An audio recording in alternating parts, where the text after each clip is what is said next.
Êxodo capítulo 3.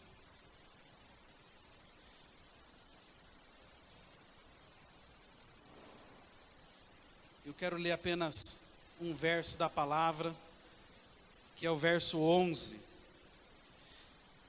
É o verso 9. Êxodo 3, verso 9.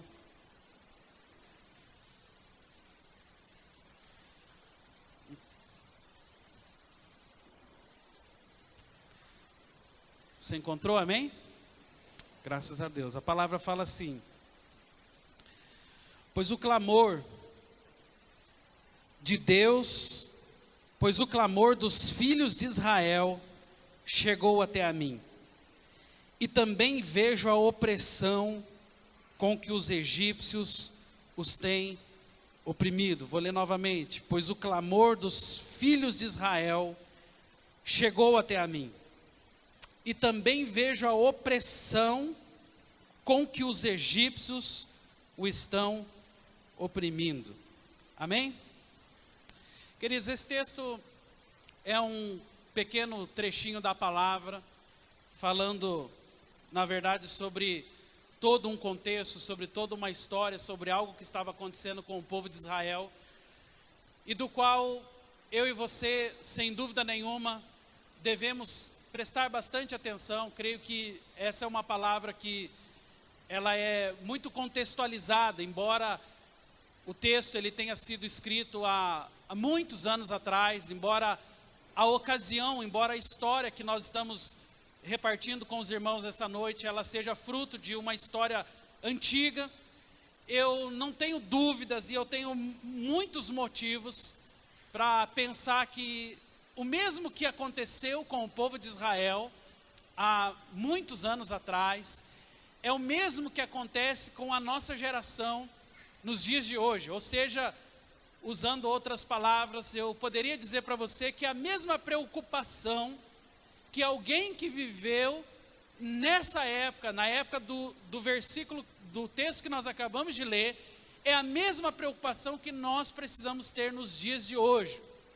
E aqui talvez fique explícito para nós uma das coisas mais importantes sobre a história, que daqui a pouquinho nós devemos dar continuidade e contar para os irmãos com mais detalhes, que é o fato do Senhor estar ouvindo, conforme você percebe na descrição do texto bíblico, a opressão, o clamor do povo de Israel.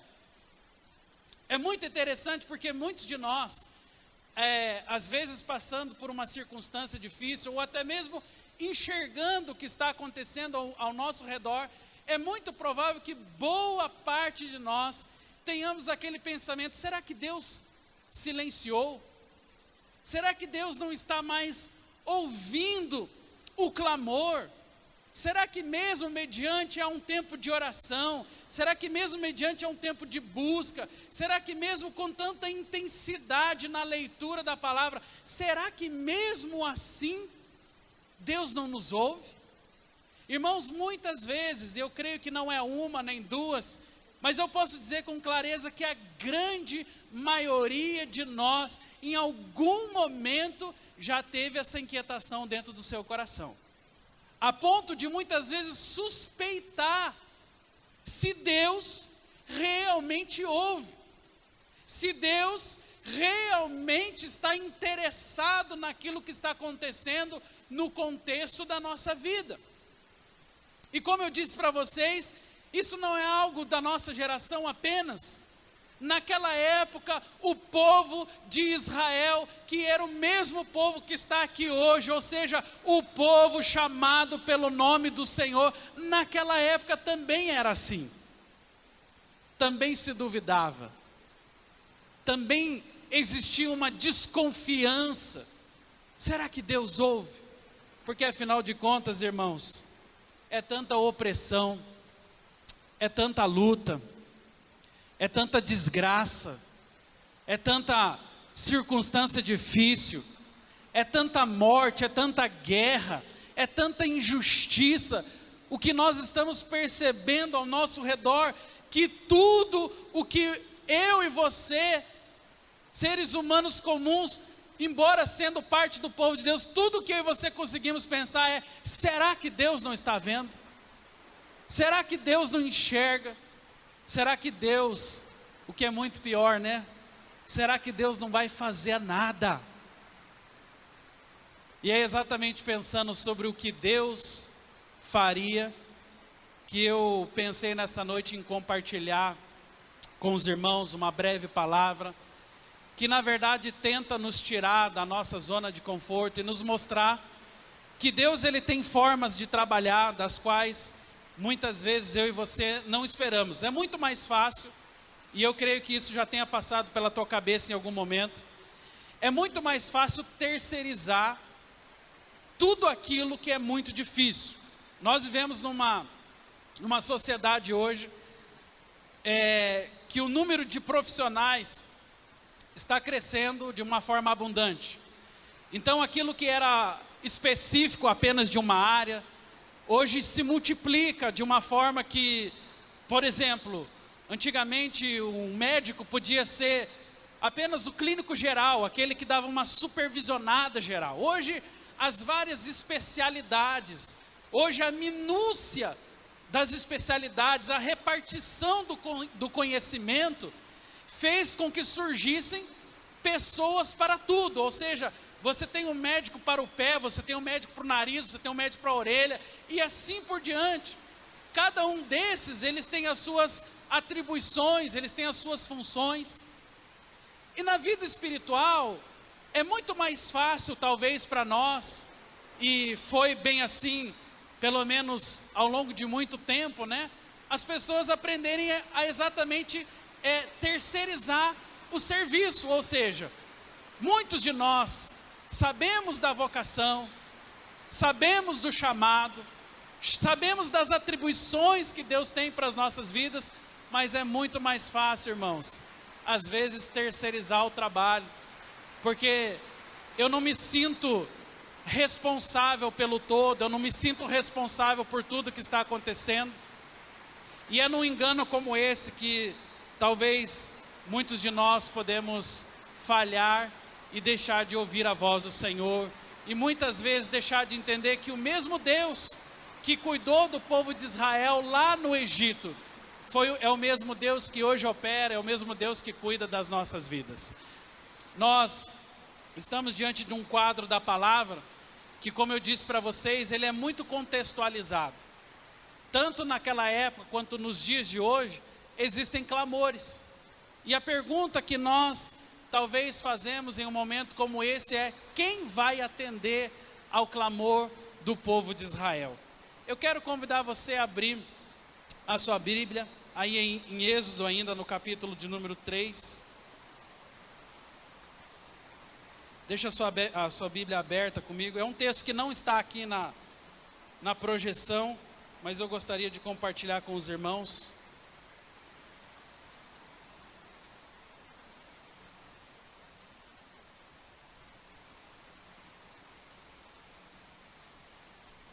Êxodo aí no capítulo 3, lá no verso de número 6. Veja se está assim o texto da palavra na sua Bíblia. Eu sou o Deus do teu pai, o Deus de Abraão, o Deus de Isaque e o Deus de Jacó. Esse texto não está aqui na projeção, mas esse texto, ele é a revelação da vontade de Deus para Moisés naquela ocasião. Como você vê Moisés? Como que eu vejo Moisés? Irmãos, Moisés é um personagem da história do qual a maioria de nós admiramos. Para os judeus, Moisés é muito mais do que apenas um profeta, é realmente alguém que foi escolhido por Deus para trazer a geração do povo do Senhor para mais perto dele. De fato, Moisés fez isso. Mas como é que nós enxergamos Moisés? Nós enxergamos Moisés do ponto de vista, muitas vezes até de um super-herói. Quando olhamos aquela fase como príncipe do Egito, como alguém que aprendeu as leis, como alguém que aprendeu a cultura, como alguém que aprendeu a ciência do Egito. Olhamos para Moisés como aquele homem, realmente separado para uma causa muito grande, da qual muitos de nós nos tornamos conhecedores com o tempo. E Moisés é exatamente tudo isso, irmãos. Mas eu pergunto para você, Moisés foi sempre assim? Moisés, ele foi sempre esse príncipe do Egito, como nós muitas vezes o descrevemos? A verdade é que não. A palavra de Deus, ela nos mostra um Moisés muito mais humano do que nós costumamos percebê-lo. A palavra de Deus, sem tirar os méritos, é lógico, de tudo aquilo que Moisés fez, de tudo aquilo que Moisés realizou, ela evidencia para todos nós um Moisés comum, como eu e como você. Um Moisés com dúvidas, um Moisés com crises, um Moisés com dificuldades. Tanto é assim que a palavra de Deus nos mostra um Moisés resistente aos princípios e à voz do Senhor. E nesse caso a Bíblia fala que Moisés estava retirado. Ele tinha passado os seus 40 anos dentro do palácio, dentro de um contexto de convivência militar, dentro de um contexto de convivência palaciano, perto de um rei. Mas foi justamente por se interpor numa luta entre um egípcio e um hebreu, que Moisés começou a revelar os primeiros aspectos da sua humanidade. E a partir dali, você que conhece a história sabe que ele fica quase que exilado por 40 anos em um deserto. E é lá nesse deserto, pastoreando algumas ovelhas, cuidando de um rebanho na sua vida simples, na sua forma mais humana de ser, que uma sarça começa a arder perto dele. Você lembra essa parte exclusiva da história? E lá ele começa a perceber que Deus tinha um chamado para a sua vida. E foi nessa exata ocasião que a Bíblia fala que o Senhor se revela a ele dizendo: Moisés, eu sou o Deus do teu pai Abraão, eu sou o Deus do teu pai Isaque, e eu sou o Deus do teu pai Jacó. E a partir daí, irmãos, o Senhor não somente participa a Moisés do seu plano, mas o Senhor revela a Moisés a sua vontade. O Senhor começa a direcionar para Moisés o que ele queria que Moisés fizesse ao longo de sua vida.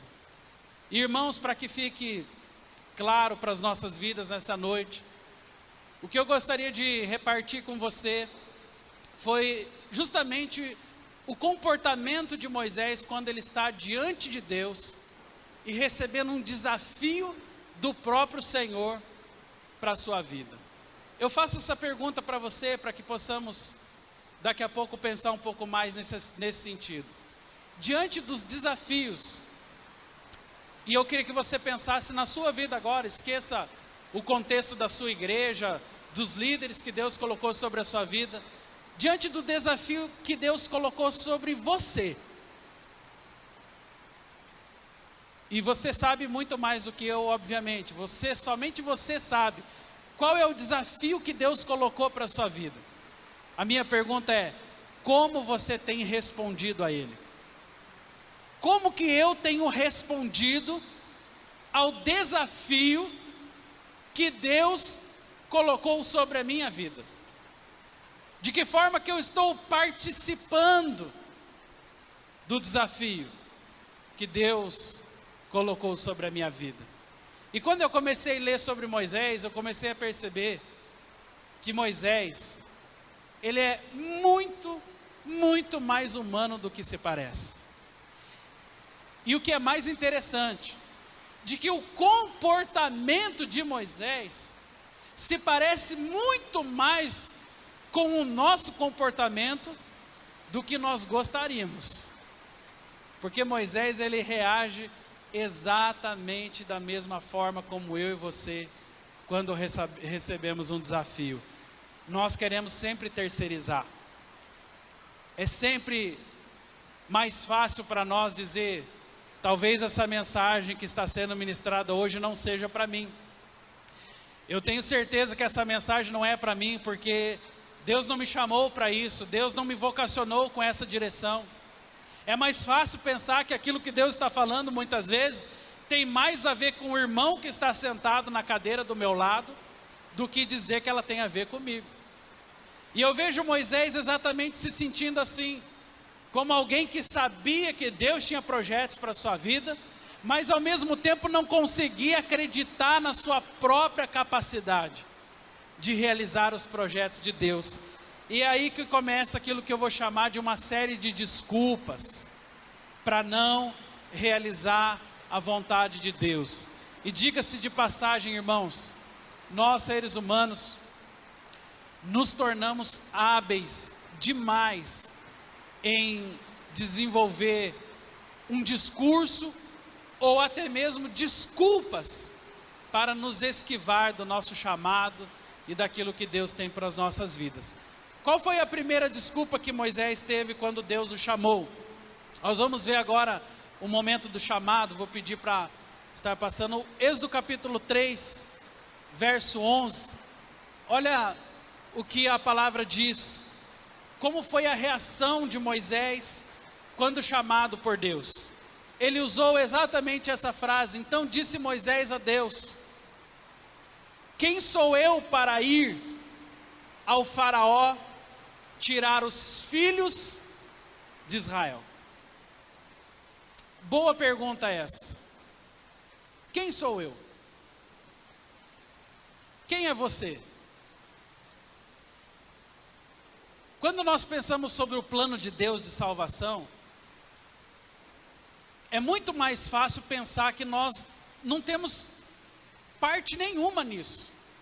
Pense bem, irmãos. Entre um anjo,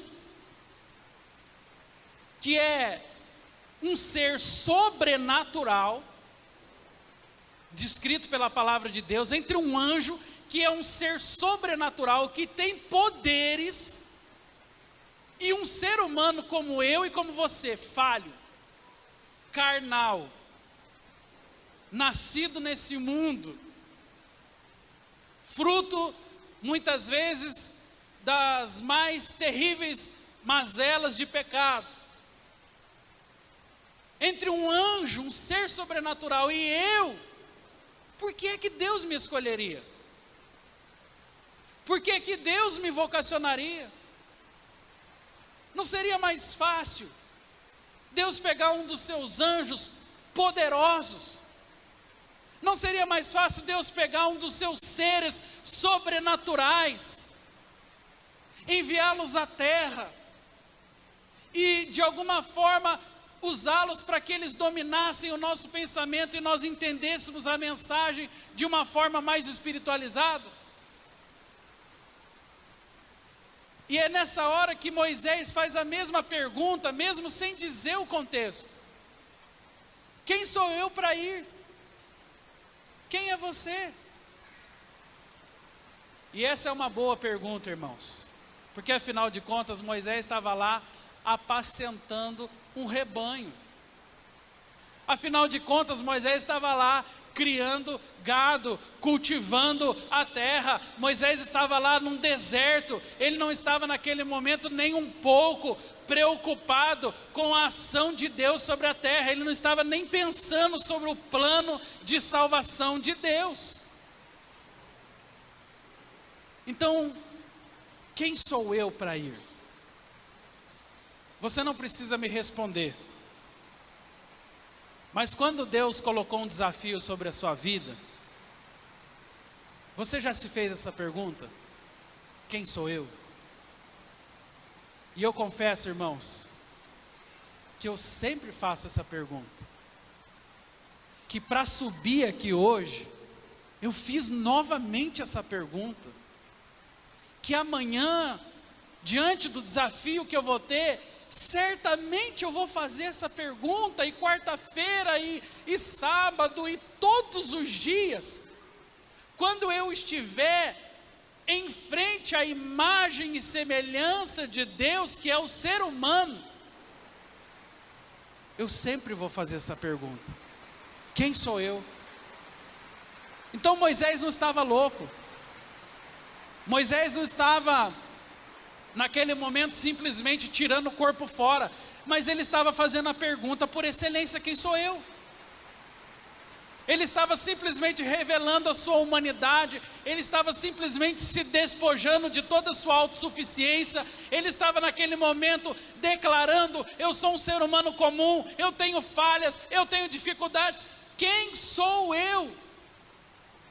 E Deus responde para ele no verso seguinte, dizendo: eu irei contigo, e isto te será por sinal de que eu te enviei.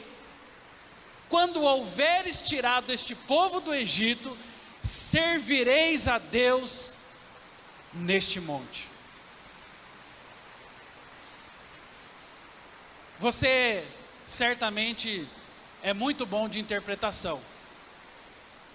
E eu pergunto para você: Deus respondeu o questionamento de Moisés, sim ou não? Ele respondeu? Não. Ou se respondeu, respondeu da forma com que ele sabe responder. Deus, ele não precisa explicar para nós o seu plano de uma forma que eu e você tenhamos por obrigação que entender, como um professor que muitas vezes explica um cálculo matemático, uma regra. Não. Deus, ele explicou da forma dele. E qual foi a resposta de Deus? Eu irei contigo. É simples assim. Quando João Batista estava no cárcere, você lembra dessa história? A Bíblia fala que ele teve dúvidas se Jesus realmente era o Messias. E foi nessa ocasião que ele manda os seus discípulos irem até Jesus. E quando eles chegam perto de Jesus, eles perguntam: Senhor,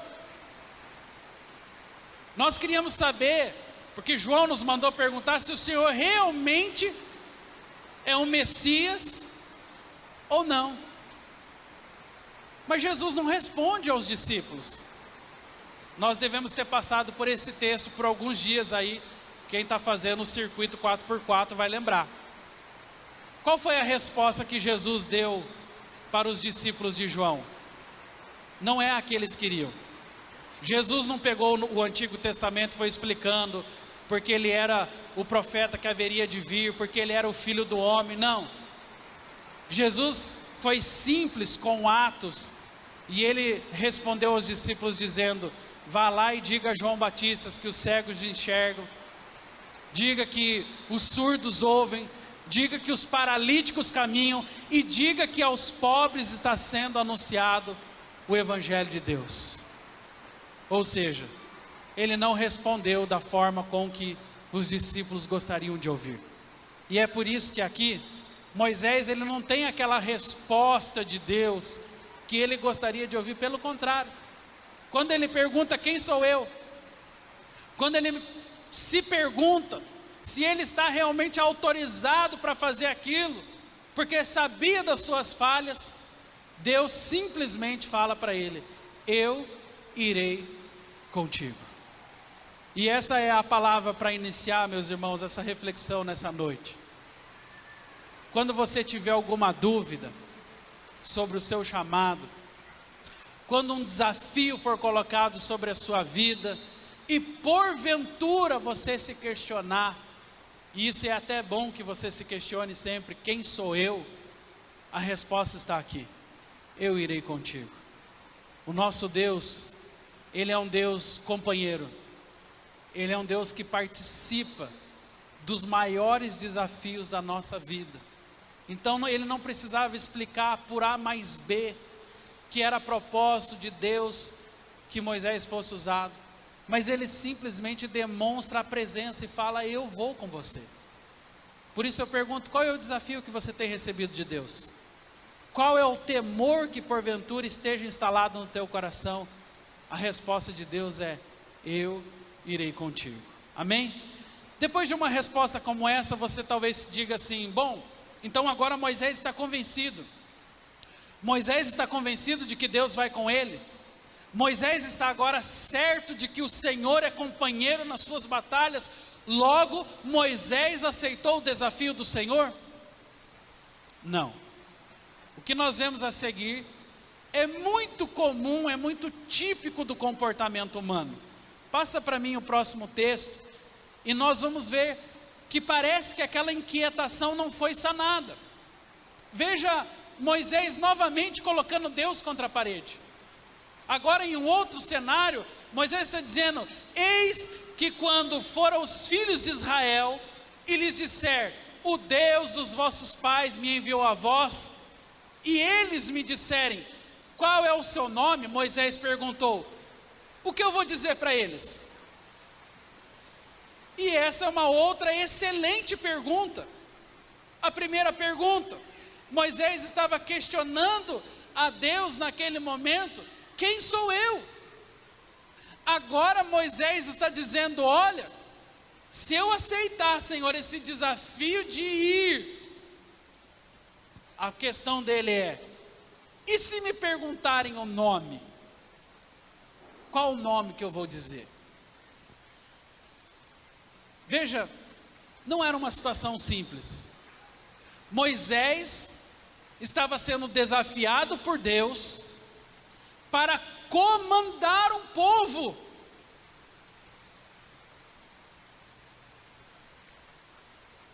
Quando, por exemplo, numa empresa grande, existe uma substituição de posto, quando talvez um diretor de uma empresa é trocado, vamos dizer assim, tudo que a empresa tem que fazer, e é muito comum isso, é muitas vezes vir apresentar aquele novo diretor à empresa, e a partir dali também apresentar um pouquinho da história. Esse rapaz foi diretor na outra empresa, ele tem uma trajetória. Basicamente o que essa pessoa está dizendo é dizendo o nome dele, é trazendo à luz a identidade daquela pessoa. Quando nós convidamos, por exemplo, alguém de fora, um pastor ou um irmão que vai ministrar a palavra de Deus aqui, quando nós o convidamos nesse altar e vamos apresentá-lo à igreja, muitas vezes nós contamos um pouquinho, olha, esse irmão é pastor na cidade tal, ali ele está desenvolvendo um trabalho missionário, esse irmão tem uma história, ele caminha assim, assim, nós identificamos ele para os irmãos. Moisés estava preocupado com isso, porque Moisés sabia que ninguém o iria apresentar. Uma coisa é o pregador chegar aqui e ser apresentado pelo pastor que contou a sua história. Outra coisa é alguém do nada subir aqui esse corrimão e vir aqui e começar a falar para vocês. Eu não sei quem é, eu não sei de onde veio, eu não sei quem mandou ele fazer isso. Então a preocupação de Moisés era louvável. Qual é o seu nome? O que eu vou dizer para eles? Na cultura semita, o nome era uma questão muito forte. Você pode ver que na cultura semita, todos os nomes, eles têm a ver com a história. Um exemplo, você pega lá Jabes. A Bíblia fala que o nome de Jabes era dor, aflição, porque a mãe dele o havia tido em uma situação de aflição, então o nome dele ficou Jabes. Se você observar, a maioria dos nomes bíblicos, eles têm um significado. Então o nome na cultura semita era algo muito importante. Em nome de quem que eu estou indo? E novamente Moisés está esperando a resposta do Senhor. Moisés queria saber como é que ele ia se apresentar às pessoas. E é nessa ocasião que Deus responde a Moisés.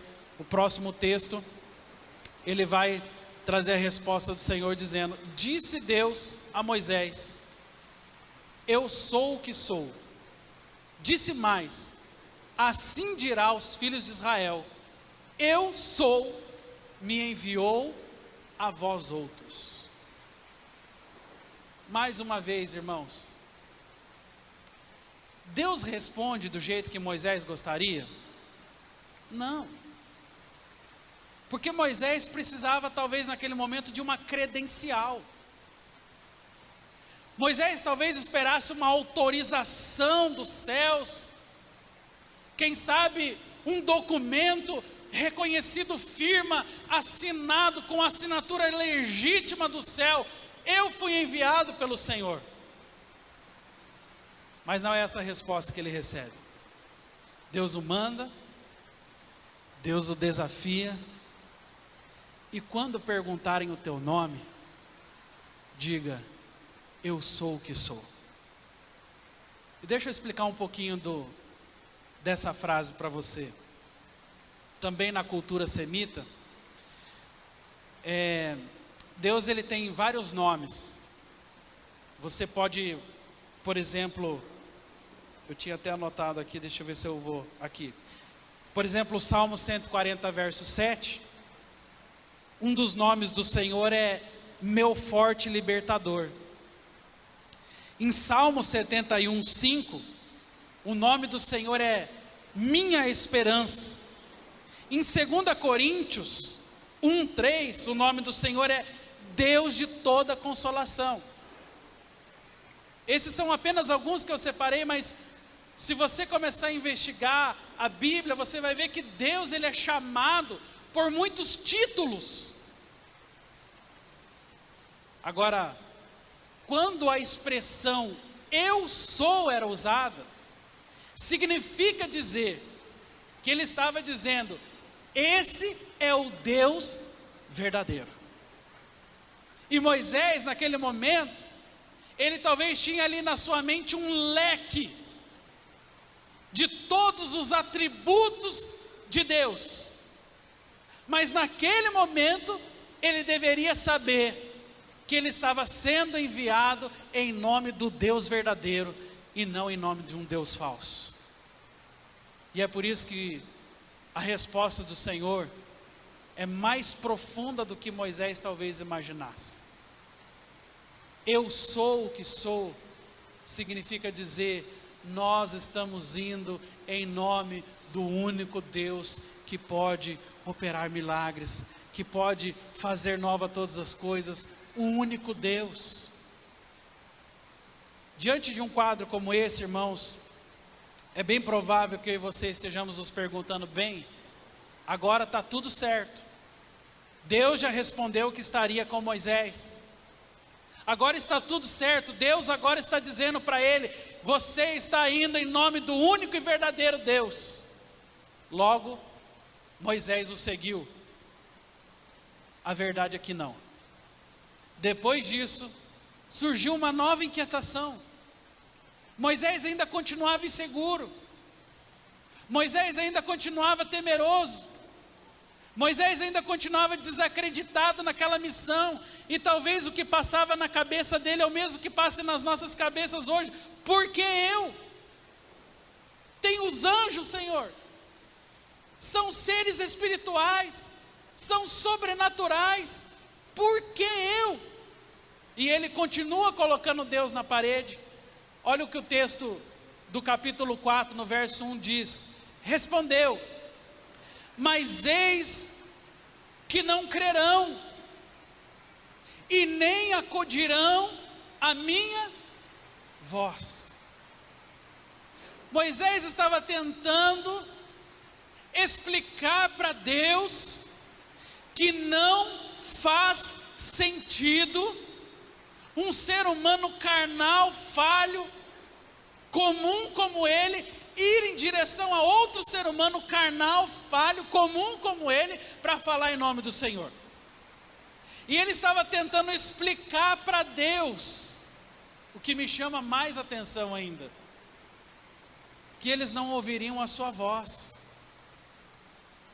pois eles dirão: o Senhor não te apareceu. Nós estamos diante de uma sociedade totalmente incrédula. Então, quando eu me apresento como um homem de Deus, as pessoas querem saber: mas por que é que você é um homem de Deus? Se eu anunciar aqui hoje, domingo que vem, estará aqui um homem que foi uma pessoa que ressuscitou, ele morreu, mas ressuscitou.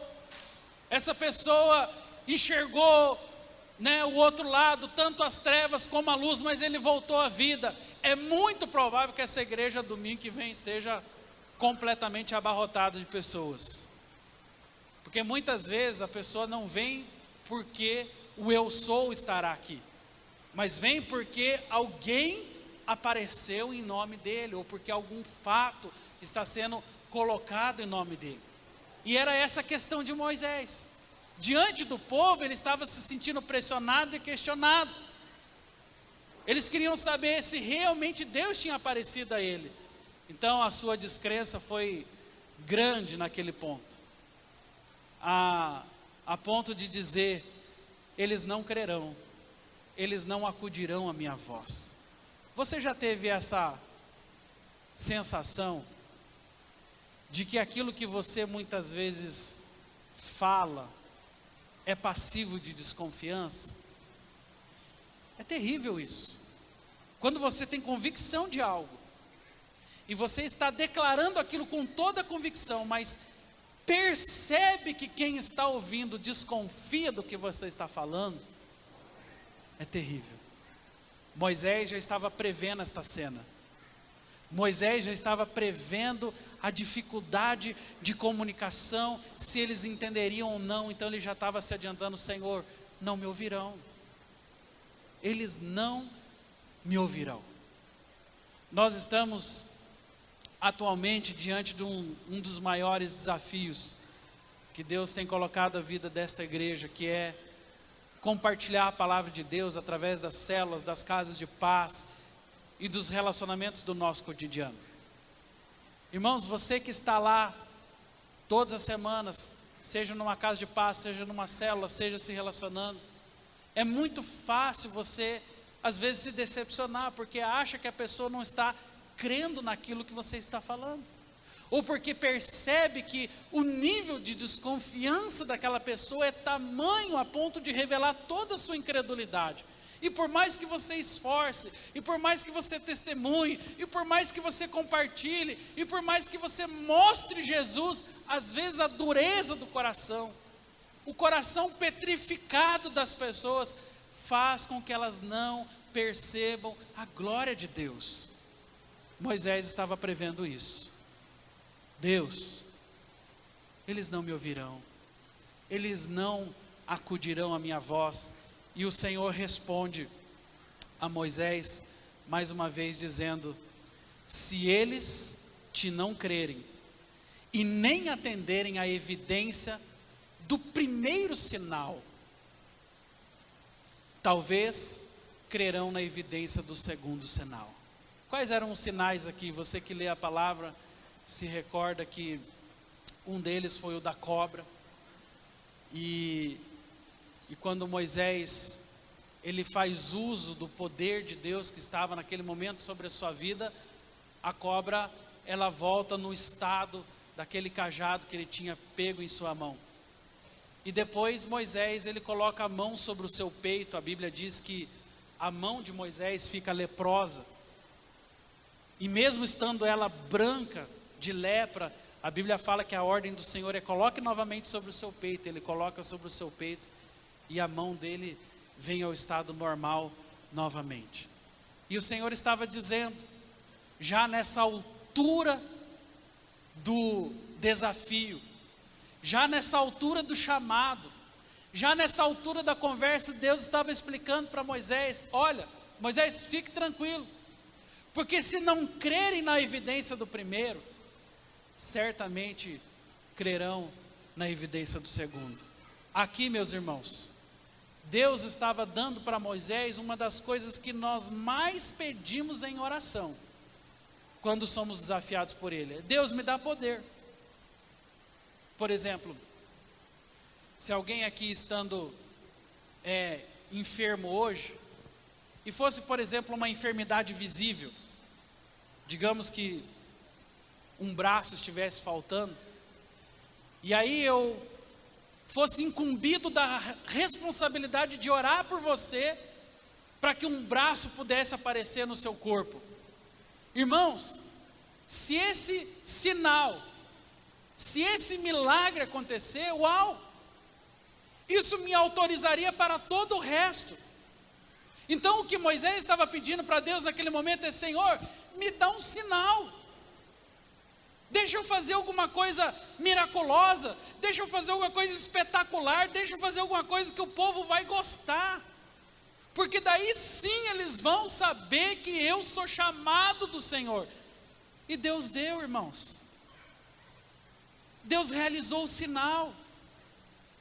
A mão ficou leprosa e a mão voltou a ficar sadia. Quer um sinal melhor do que esse? Quer uma evidência maior do que essa? E eu pergunto para você: e agora? Moisés então agora entendeu o chamado de Deus sobre a sua vida? Moisés agora tinha certeza e convicção de que Deus estava com ele? Não. Moisés, ainda nesta altura, irmãos, vou repetir isso para vocês, agora com sinal miraculoso, ainda assim, ele estava com dúvidas, ainda assim, ele não estava se achando suficiente para aquela posição, ainda assim ele estava se esquivando do chamado do Senhor, quando no próximo texto, ele faz basicamente uma reclamação a Deus, e ele fala assim: ah, Senhor, eu não sou homem eloquente, nem de ontem, nem de anteontem, e nem desde que tens falado ao teu servo, porque eu sou pesado de boca, e também sou pesado de língua. Depois de tantos desafios, quando parece que já não tinha mais como duvidar de Deus, quando parece que já não tinha mais saída para ele, porque o chamado era evidente na sua história, agora Moisés vai começar a apelar para o seu emocional, agora Moisés vai começar a apelar para a sua personalidade, agora Moisés vai começar a apelar para a sua intimidade. Meus irmãos, quando eu olho essa história, eu vejo quase que um duelo, parece um jogo, Deus tentando fazer Moisés entender que existe chamado, que existe profecia, que existe salvação através do legado que foi deixado a nós, a palavra de Deus, mas Moisés do outro lado se esquivando com um grande escudo, rebatendo todas as chances de aceitar o chamado do Senhor para a sua vida. E é então que ele começa a fazer uso, do meu ponto de vista, talvez das desculpas mais básicas que eu e você a utilizamos ainda em dias como os de hoje. Por que eu não vou? Começa por aqui, porque eu não sou eloquente, eu sou pesado de boca e sou pesado de língua. Em outras palavras, eu não me comunico bem, eu não falo bem. Olha o pastor, olha aquele irmão ali, olha o pessoal do louvor, olha aqueles líderes, olha como eles se destacam, olha aquele pregador, olha aquele profeta, olha aquele missionário, como ele se move em dons de uma forma tão extraordinária.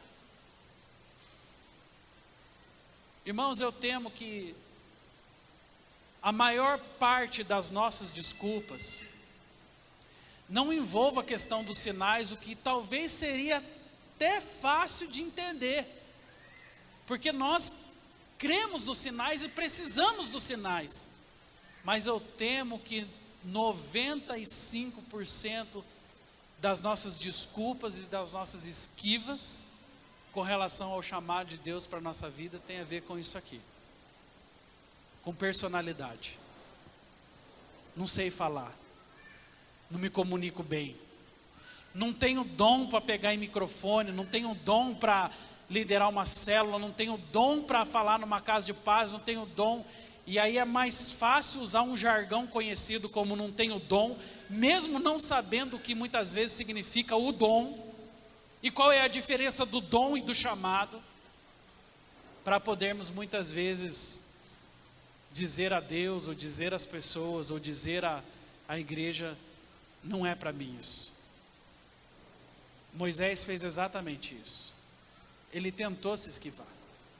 Ele tentou fazer uso dos seus artifícios, do seu discurso, e até mesmo da sua timidez, da sua vergonha, da sua incapacidade de comunicação, para tentar não assumir o desafio de Deus para a sua vida.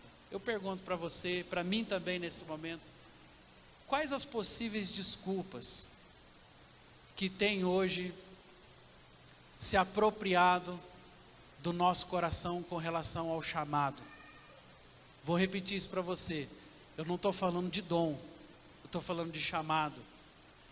Quais as possíveis desculpas que têm se apropriado dos nossos corações para se esquivar do chamado que Deus tem para a nossa vida?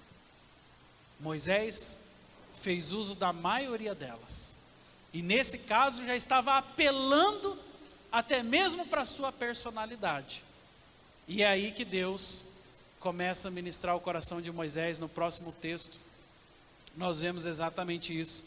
A resposta do Senhor foi: quem fez a boca do homem?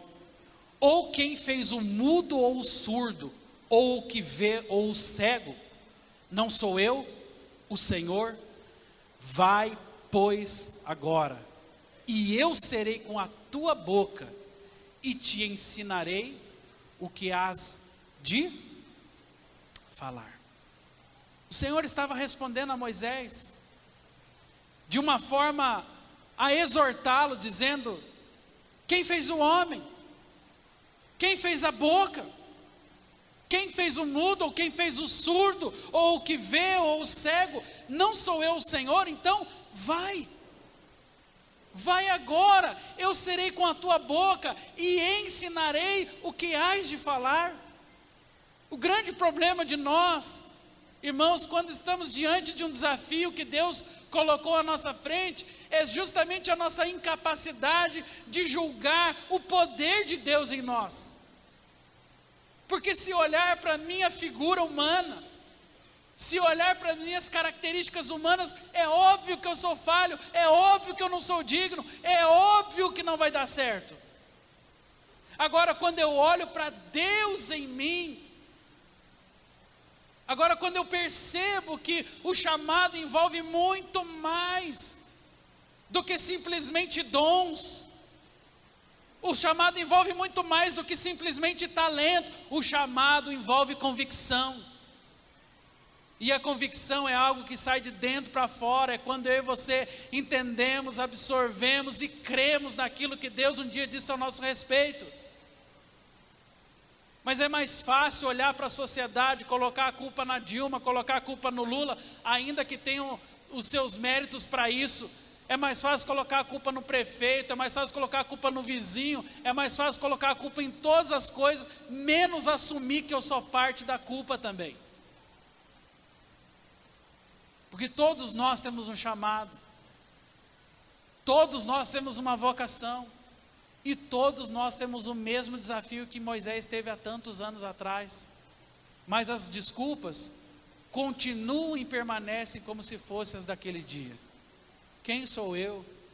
Em nome de quem que eu vou? Eu não sei falar, eu sou pesado de boca, eu sou pesado de língua. E o Senhor o tempo todo está dizendo a nós: vai, porque agora eu serei com a tua boca e ensinarei o que hás de falar.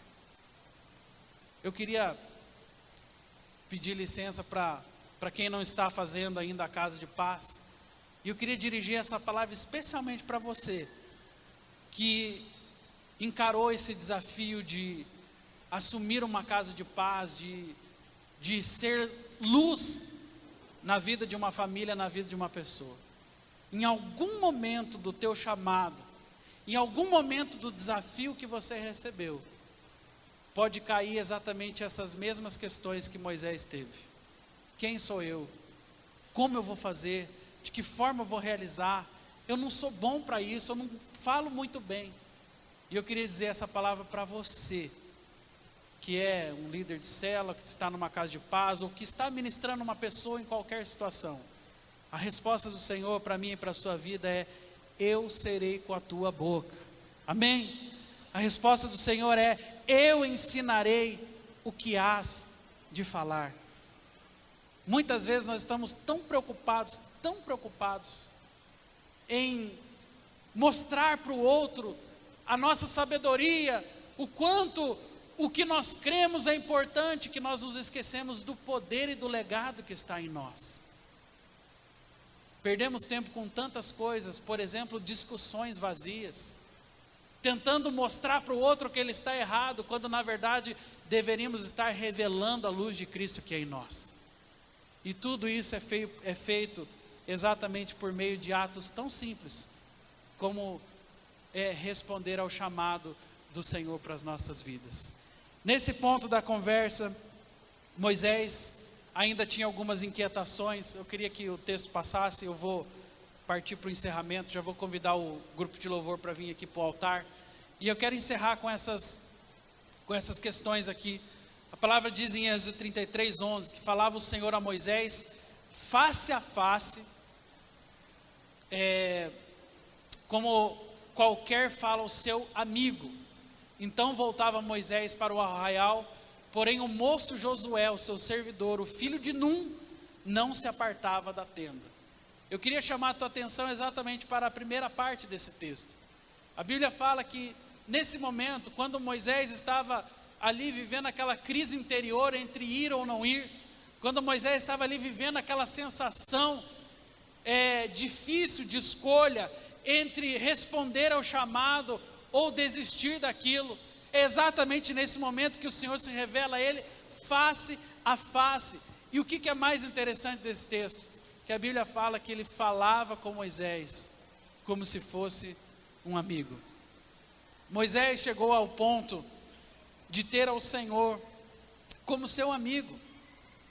O legado de uma pessoa que atende ao desafio, o legado de uma pessoa que atende ao chamado de Deus, é exatamente o privilégio de passar de um estágio de simplesmente conhecido para amigo do Senhor. A Bíblia fala isso lá no livro de João, capítulo 15. No finalzinho do capítulo 15 de João, Jesus faz essa declaração para os discípulos, dizendo: não vos chamos mais de servos, porque o servo não sabe o que o seu Senhor faz, mas vos chamamos de amigos. Esse é o desejo do Senhor.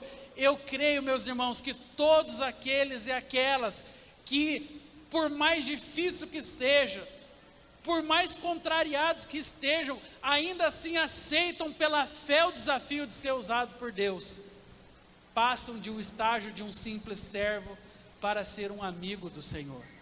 E é por isso que nessa ocasião Deus falava face a face como fala um amigo, porque Moisés pulou de categoria, não era mais apenas o servo agora, assim como os discípulos deixaram de ser servos para serem amigos. E aqui está talvez um dos maiores chamados para a nossa geração, concluirmos que o privilégio de servir a Deus nos tira muitas vezes do nível apenas da servidão e nos transporta para a possibilidade de sermos íntimos com o Senhor. Porque alguém que está no campo de batalha, ele naturalmente tende para o cuidado, para a estratégia. Naturalmente, uma pessoa que está no campo de batalha, ela está sempre se preparando para se reservar, para se cuidar. E é muitas vezes nesse se reservar, nesse caminho de intimidade, que você vai para a presença do Pai. É muitas vezes em uma ocasião como essa, onde eu recebo o desafio que eu vou crescer, que Deus vai forjar uma fé, que Deus vai forjar um crescimento dentro do meu coração. Mas enquanto muitos de nós continuamos ainda nos esquivando com as nossas mais diversas desculpas, infelizmente o Senhor, Ele não consegue operar sobre as nossas vidas. E por fim, há um texto de Hebreus, que na minha concepção demonstra exatamente essa convicção que Moisés tinha de que o que ele estava fazendo era exatamente aquilo que estava no coração do Senhor, e por realizar a sua obra, veja o que o texto diz, Moisés, ele se sente honrado por isso. A Bíblia fala que Hebreus 11 está fazendo essa declaração acerca de Moisés. Pela fé Moisés, quando já homem feito, recusou ser chamado filho da filha de Faraó, preferindo ser maltratado junto com o povo de Deus, a usufruir dos prazeres transitórios do pecado, quando considerou por opróbrio de Cristo por maiores riquezas do que os tesouros do Egito, porque contemplava o galardão. Aqui, veja, nós estávamos em Êxodo, agora esse texto está lá em Hebreus. Quem estava escrevendo? Naturalmente não era nem Moisés e nem ninguém da sua geração. Gerações após gerações, um grande tempo passou, desde que Moisés foi chamado e cumpriu a vontade de Deus, até que um relato foi escrito a respeito de sua vida.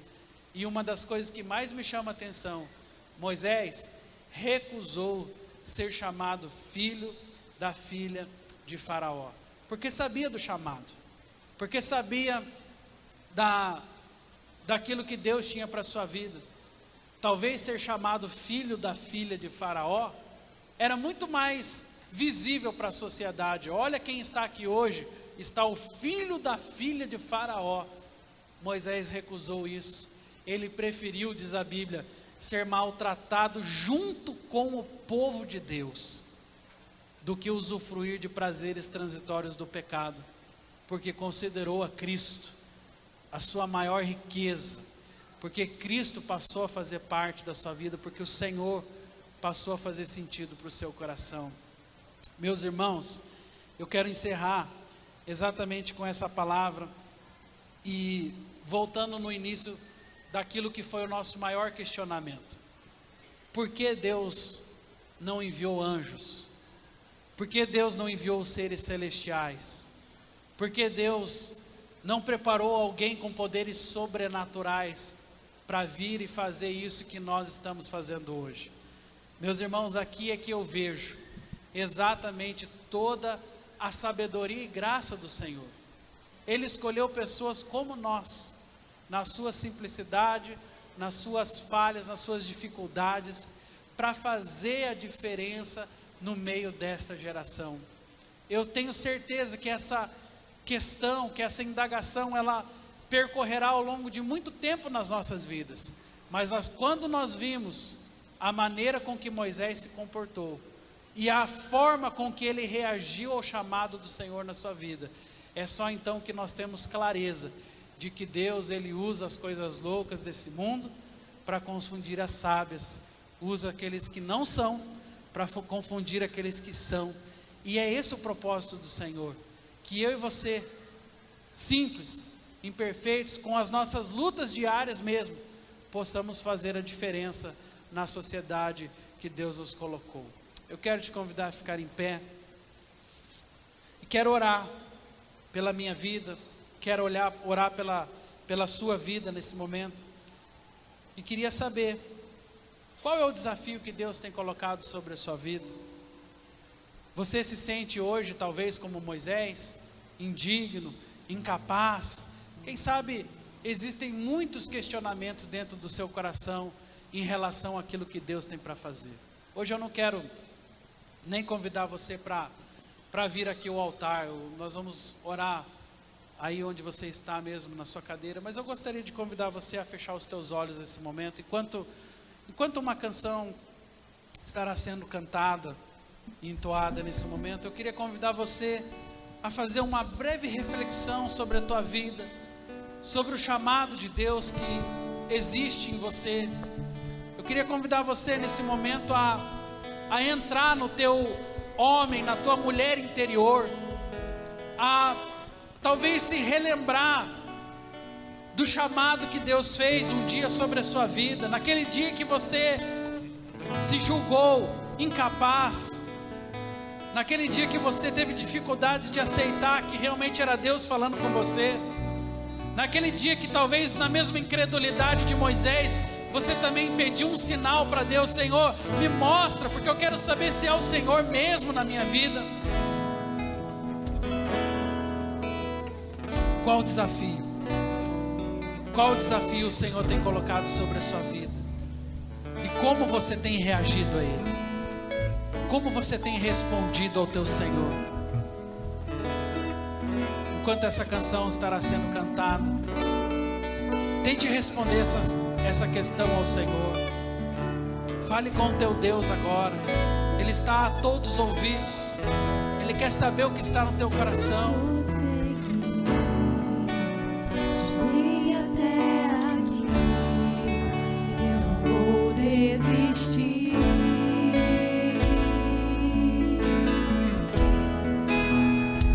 Eu viverei e cumprirei os propósitos de Deus pra mim. Eu viverei e cumprirei os propósitos de Deus pra mim.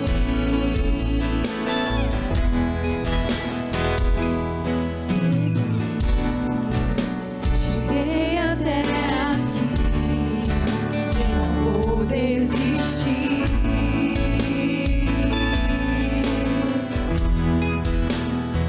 Eu viverei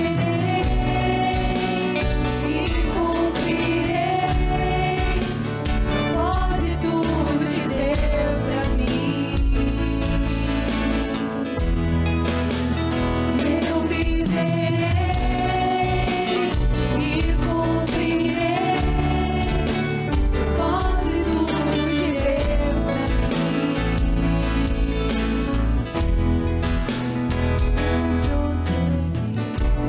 Pai, nós estamos na tua presença. E nessa hora em especial, Senhor, nós estamos aqui abrindo os nossos corações. Senhor, quem somos nós? Em nome de quem estamos indo? Eu não sou comunicativo, eu não sou preparado. Pai, quantas desculpas, quantas vezes, Senhor, eu me apropriei, Senhor, de desculpas para não cumprir o chamado do Senhor. Quantas vezes, Senhor, eu fiz uso de um discurso, às vezes até espiritual, para convencer as pessoas e ao Senhor mesmo que eu não deveria ir. Assim como nós vemos, Pai, Moisés também fez uso dessas mesmas desculpas. Moisés não por uma, não por duas, mas por várias vezes resistiu, relutou, Senhor, colocou até mesmo o Senhor na parede, tentando convencê-lo de que não era chamado. Pai, nessa noite, Pai, nós queremos pedir em primeiro lugar, perdoa-nos, porque tantas vezes fazemos uso, Senhor, da nossa fala, da nossa filosofia de vida, do nosso discurso, para nos esquivar, ó Pai, de tão grande bênção que o Senhor tem reservado para nós. Assim como o salmista declarou: aonde me esconderei, aonde me ausentarei do Senhor? Se colocar a minha cama no mais fundo abismo, lá o Senhor está.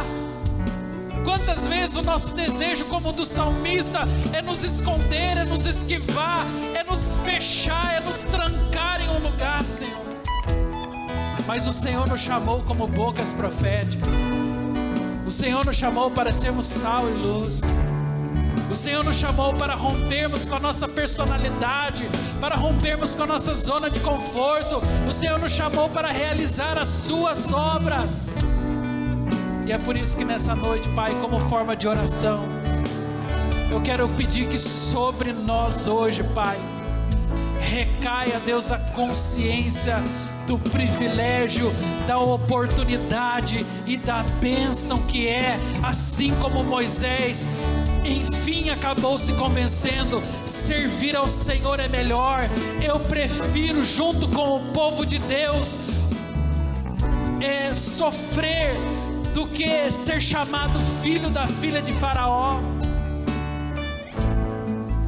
Nos ajuda nessa noite, Pai, a desenvolvermos melhor essa consciência, para que o chamado que o Senhor tem para nós não fique esquecido, não fique suspenso, para que o chamado que o Senhor tem para as nossas vidas não faça parte apenas dos arquivos de uma gaveta do nosso escritório, Pai, mas seja algo presente, seja algo visível e seja algo para os dias de hoje, Senhor. Eu quero clamar agora, Pai, sobre cada um dos meus irmãos e irmãs que estão fazendo essa oração junto comigo.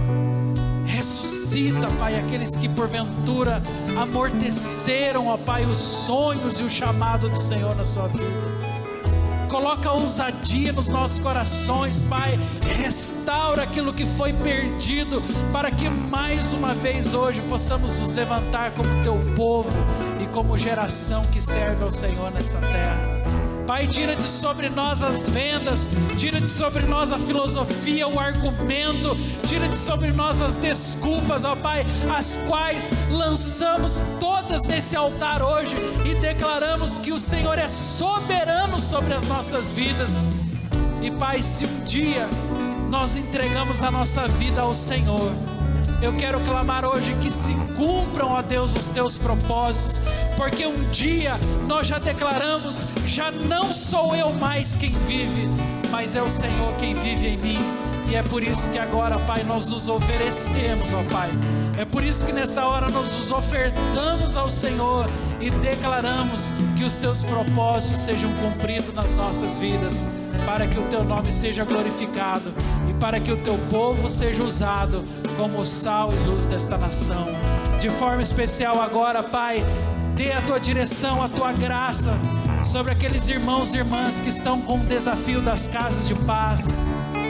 Os irmãos e irmãs que estão ao longo destas semanas próximas, Senhor, entrando em residências, ó Pai, se relacionando com famílias. Deus, que a tua palavra esteja sobre os seus corações e que eles tenham a convicção de que o Senhor é com eles, de que o Senhor está junto com o seu povo, Pai. É por isso que nós oramos e é por isso que nós cremos, confiados na tua graça e no teu grande amor para as nossas vidas. Em nome de Jesus, amém, amém. Que o amor do Deus Pai, Criador dos céus e da terra, que a graça do Deus Filho Jesus Cristo, que a companhia, presença e consolo do Espírito Santo seja com você hoje, seja especialmente com os irmãos das casas de paz e com todo o povo de Deus espalhado por essa terra. Amém. Que Deus te abençoe, uma boa semana. Dê um abraço no teu irmão e cumprimente ele com a paz do Senhor. Cheguei até aqui e não vou desistir.